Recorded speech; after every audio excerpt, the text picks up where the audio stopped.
Parce que le dossier de candidature marocain à l'UNESCO, lui, raconte une histoire très différente. C'est le nœud du problème.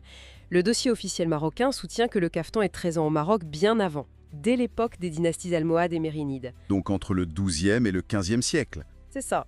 Et pour étayer cette affirmation, le dossier s'appuie principalement sur deux auteurs européens, Léon l'Africain et Marmol Carvajal. D'accord, alors examinons ces preuves.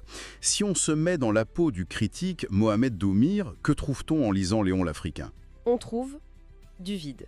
C'est aussi simple que ça. Doumir a épluché l'œuvre de Léon l'Africain et le constat est sans appel. Le mot caftan n'y figure pas. Jamais. Jamais. Pas une seule fois. Le dossier marocain met en avant un passage où Léon l'Africain dit qu'il y a de nombreux ateliers de couture à Fès. Mais c'est tout. Attends une minute. L'argument c'est « il y avait les couturiers, donc il y avait les caftans ». C'est plus qu'un raccourci, c'est un saut dans le vide. C'est exactement ça. L'argument ne résiste pas une seconde à l'analyse.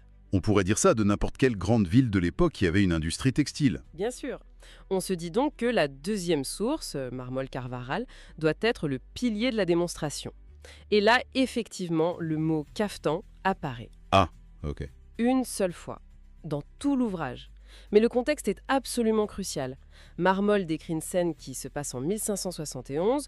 Le commandant de la flotte ottomane, Ali Pacha, apprend une bonne nouvelle et, dans un geste de joie, il retire son propre caftan et l'offre au messager. Donc la seule mention d'un caftan en cette source concerne un amiral ottoman, Voilà, pas un marocain. précisément.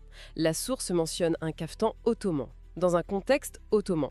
Utiliser ce passage pour prouver l'existence d'un caftan marocain, c'est une malhonnêteté intellectuelle. Donc les deux preuves historiques s'effondrent complètement. Elle s'effondre. Mais ce n'est que le début des problèmes. Le plus grave, c'est le contenu du reste de ces livres. C'est-à-dire? En citant ces auteurs comme référence dans un dossier officiel pour l'UNESCO, le Maroc leur donne une crédibilité, une légitimité. Or, si on prend la peine de lire ce que ces auteurs écrivent sur les Marocains de l'époque, on tombe des nues. C'est violent. C'est d'une violence inouïe. Marmol, par exemple, les décrit comme des sauvages, des scélérats. Il raconte que pendant les famines, ils vendaient leurs femmes et leurs filles aux marchands portugais contre de la nourriture. C'est terrible. On parle d'un texte qui est utilisé comme pièce à conviction pour défendre un patrimoine, et en même temps il humilie le peuple dont ce patrimoine est censé être l'expression. C'est un paradoxe complet. Et ce n'est pas un cas isolé. Le dossier cite aussi Louis de Chénier, un diplomate français du XVIIIe siècle. Et là, c'est peut-être encore pire. Qu'est-ce qu'il dit? Il décrit le peuple marocain comme étant cupide, pauvre et avili, traître, n'ayant aucun sens de l'honneur. Ensuite, il s'attaque au sultan,